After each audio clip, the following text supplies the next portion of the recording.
सामीन अस्सलामु अलैकुम वरहमतुल्लाहि वबरकातुहू। आज के इस वीडियो में मैं 27 ऐसे सवालात लेने की कोशिश किया हूँ जो आपको एस्टेट और उर्दू ट्रांसलेटर दोनों के अंदर कम से कम मैं जहाँ तक समझ पाता हूँ कि आपको 2 या 3 नंबर का सवाल इसमें से ज़रूर आ सकता है। तो मैं चाहूँगा कि आप सभी आखिर तक बने रहें और आखिर तक इस वीडियो को देखें और सवालात को समझने की कोशिश करें। तो चलिए, आज का पहला सवाल है हमारा, तर्जमा के मामले में तारीख़ी अहमियत का हामिल कौन सा कॉलेज है। यानी कि हिंदुस्तान के अंदर बहुत सारे कॉलेजेस हुए, लेकिन कौन सा ऐसा कॉलेज है जो तर्जमा बेस्ड था, यानी कि ट्रांसलेशन बेस्ड था, उसके अंदर ट्रांसलेशन का काम होता था।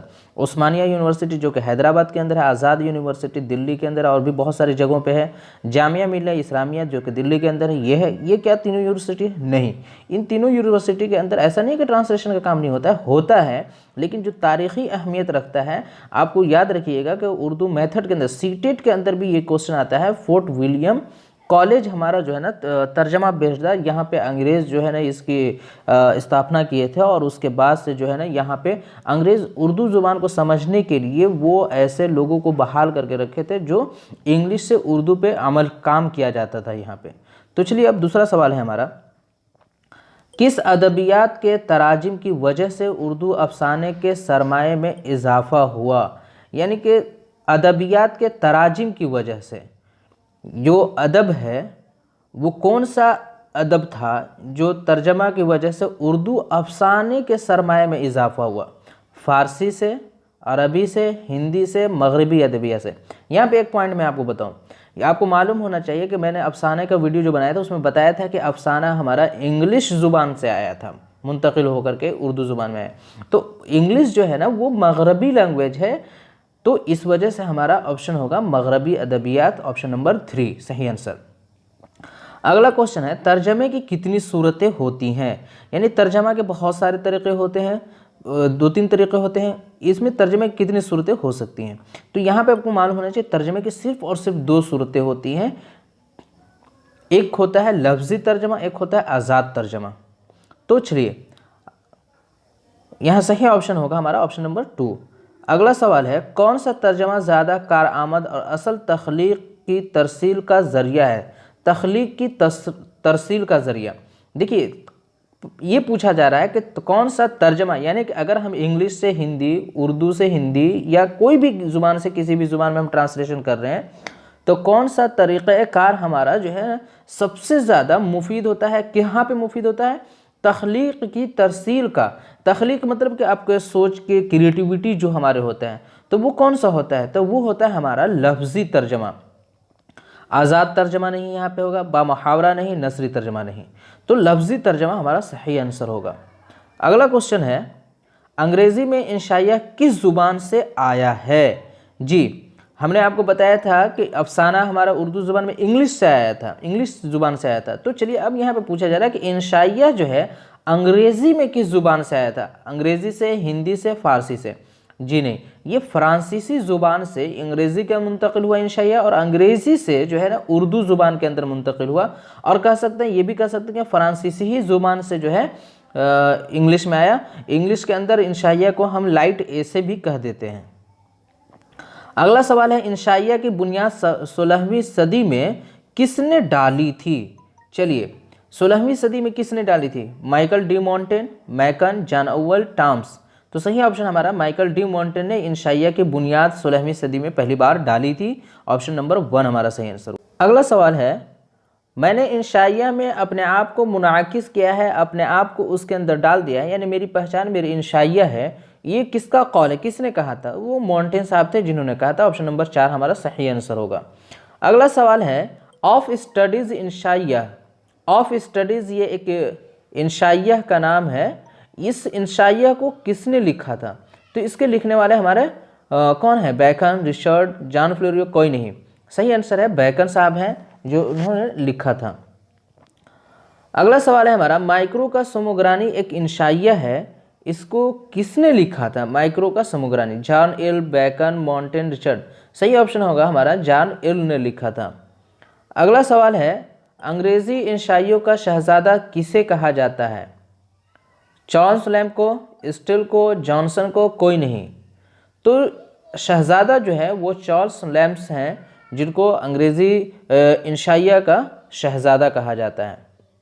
अगला सवाल है, तन्हाई के हक़ में ये किसका इंशाइया है? मोहम्मद हसनैन, बेकन, एलिया, जॉनसन की। तो सही ऑप्शन होगा हमारा जॉनसन, इनका है ऑप्शन नंबर 2।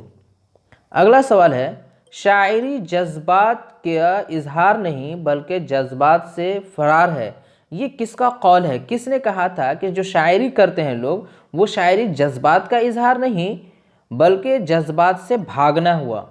इसके कहने वाले हैं T.S. एलियट ने कहा था। ऑप्शन नंबर 3 सही आंसर है। अगला सवाल है, इनमें से कौन T.S. एलियट का इंशाइया नहीं है? क्लासिकी क्या, मजहब और अदब, तजर्बा और तनकीद? तो सही ऑप्शन नंबर 1 होगा, तन्हाई के हक़ में, क्योंकि आपको इससे पहले बता दिया था कि तन्हाई के हक़ में किनका इंशाइया है? जॉनसन की है। ठीक है।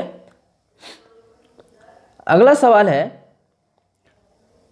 इनमें से कौन सा इंशाइया बैनुल अक़वामी शोहरत का हामिल है? बैनुल अक़वामी बोले तो इंटरनेशनल, यानी पूरी दुनिया के अंदर इस इंशाइया को शोहरत मिली है। तो वो क्या है? तजर्बा और तनकीद, अच्छा मज़ाह, तन्हाई के हक़ में, घास का एक पात। सही आंसर होगा ऑप्शन नंबर 1। अगला सवाल है, फ़िलिपाइन का सफ़र किसका सफ़रनामा है? यानी कि फ़िलिपाइन का सफ़र जो है आपका यहाँ तक, ये एक सफ़रनामा का नाम है। इसका लिखने वाला कौन है? इब्न इंशा, हुसैन आज़ाद, मोहम्मद हसन, अनीस क़ुदवाई। सही ऑप्शन होगा ऑप्शन नंबर 1, इब्न इंशा साहब ने इसको लिखा था। अगला सवाल है, सफ़रनामे का शुमार उर्दू नस्र के सिन्फ में होता है। सफ़रनामा जो होता है, जो एक उर्दू अदब का सिन्फ है, इसको किस तरह के, मैं आपको बताऊं कि उर्दू अदब के अंदर जो उर्दू अदब है उसको 2 हिस्सों में तकसीम करते हैं। एक होता है नस्र, दूसरा होता है नज़्म। अब इसके बाद जो है नस्र को 2 हिस्सों में हम लोग तकसीम कर देते हैं। नस्र के जो हिस्से होते हैं, एक पहला होता है अफसानवी, दूसरा हो जाता है गैर अफसानवी नस्र के अंदर। फिर उसके बाद अफसानवी के अंदर अलग किस्में होती हैं और गैर अफसानवी के अंदर किस्में होती हैं। तो यहाँ पे ये पूछा जा रहा है कि सफ़रनामा जो हमारा है वो किस सिन्फ में आता है? अफसानवी के अंदर आएगा या गैर अफसानवी के अंदर आएगा? तो हमारा सही ऑप्शन होगा गैर अफसानवी। ये कहाना है, ये अदब है, ये सिन्फ अदब है। नावल हमारा कहानीदार होता है, ड्रामा भी हमारे अंदर उसके अंदर कोई कहानी होती है। तो ये अफसानवी और गैर अफसानवी की बात हो रही है। तो हमारा सही ऑप्शन नंबर 2 हुआ। अगला सवाल है, इब्ने इंशा की पैदाइश कब हुई थी? किस सन के अंदर हुई थी? 28, 29, 26, 27? सही आंसर होगा हमारा 1927 के अंदर, यानी कि ऑप्शन नंबर 3 हमारा सही आंसर है। अगला सवाल है, इब्ने इंशा का असली नाम क्या है? शेर मोहम्मद खां, शब्बीर खां, अहमद खां, आवर खां? तो इब्ने इंशा का नाम जो है वो है शेर मोहम्मद खान। अगला सवाल है, इब्ने इंशा के वालिद का नाम क्या था? बहादुर खां, मुंशी खां, आवर खां, अहमद खां? जी जवाब दीजिए। सही ऑप्शन होगा हमारा ऑप्शन नंबर 1, बहादुर खां इब्ने इंशा के फादर। और इब्ने इंशा का खुद का नाम क्या था? शेर मोहम्मद खां। चलिए अगला सवाल है, इब्ने इंशा की वालिदा का नाम क्या था? बीबी खानम, बीबी अंजुम, बीबी हरियम, बीबी मरियम? सही ऑप्शन होगा बीबी मरियम, ऑप्शन नंबर 3। चलिए तो अगला सवाल है, इब्ने इंशा की वफ़ात कब हुई थी? सन्ने पैदाइश 1927 है, वफ़ात कब हुई थी? सन्ने वफ़ात क्या है? 58, 72, 78, 75? सही ऑप्शन है हमारा 1978 हुआ हमारा। 27 की पैदाइश है, 78 में वफ़ात है। ऑप्शन नंबर 3 हमारा सही आंसर होगा, ऑप्शन नंबर 2 रॉन्ग है, गलत है। अगला सवाल है, समझने की कोशिश की गई यहाँ पे, गुलाम रसूल मीर, अब्दुल मजीद सालिक, मौलाना सलाहुद्दीन, हफीज़ जालंधरी, यानी इन चारों शख्स से इब्ने इंशा की मुलाकात कहाँ हुई थी? यानी इब्ने इंशा साहब जो है ना इन चारों लोगों से कहाँ पे मिले थे? कराची के अंदर, पानीपत के अंदर, हैदराबाद के अंदर, लाहौर के अंदर? सही आंसर होगा हमारा ऑप्शन नंबर 2, लाहौर के अंदर इब्ने इंशा साहब की मुलाकात इन 4 शख्सियतों से हुई थी। अगला सवाल है, इब्ने इंशा पढ़ने के साथ साथ अखबार में काम भी करते थे, तो वो अखबार का नाम क्या था? सदाए वक्त, नवाए जान, नवाए ज़िंदगी, नवाए वक्त। तो मालूम होना चाहिए कि नवाए वक्त जो है एक अखबार था, उसमें वो काम किया करते थे। चलिए अगला सवाल है, इब्न इंशा लाहौर से वापस आकर अम्बाला छावनी में किस ओहदे पर फायज हुए? यानी कि इब्न इंशा साहब पढ़ाई के दौरान ही काम भी करते थे, तो वो है senior clerk, senior of department, head of department, junior clerk. तो सही आंसर है हमारा जूनियर क्लर्क का वो काम क्या करते थे अम्बाला छावनी के अंदर। अगला सवाल है हमारा, इब्न इंशा कराची में किसके जनरल डायरेक्टर मुकर्रर हुए? National library, national corporation, national council, national school. सही ऑप्शन हमारा है ऑप्शन नंबर 3, नेशनल काउंसिल के वो जनरल डायरेक्टर मुकर्रर किए गए थे। अगला सवाल है, इब्न इंशा फिलिपाइन के सफ़र में किस होटल में क़याम किए थे? यानी कि जब फिलिपाइन उनका जाना हुआ था और वहीं जाने के बाद फिलिपाइन का सफ़र उन्होंने लिखा था, तो वहाँ जाकर किस होटल के अंदर क़याम किए थे? उस होटल का नाम क्या है? नसीला होटल, फिलिपाइनी होटल, कोई इसमें से कोई नहीं, बंदिला होटल।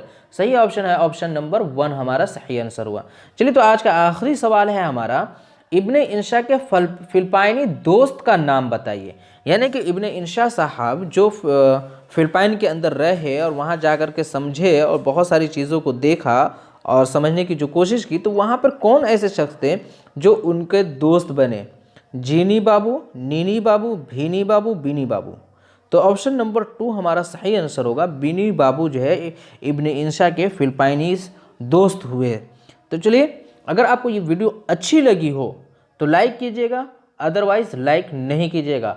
और अगर आप चाहते हैं कि किसी एक अलग टॉपिक पे वीडियो बनाया जाए, किसी और दूसरे चैप्टर को टच किया जाए या कहीं और से सवालात लिए जाएं, तो ज़रूर हमें कमेंट बॉक्स में लिख करके बताइए कि आप यहाँ से सवालात बनाइए। ज़रूर इंशाल्लाह मैं आपके लिए उन सवालात का जवाब देने की कोशिश करूँगा। चलिए खुदा।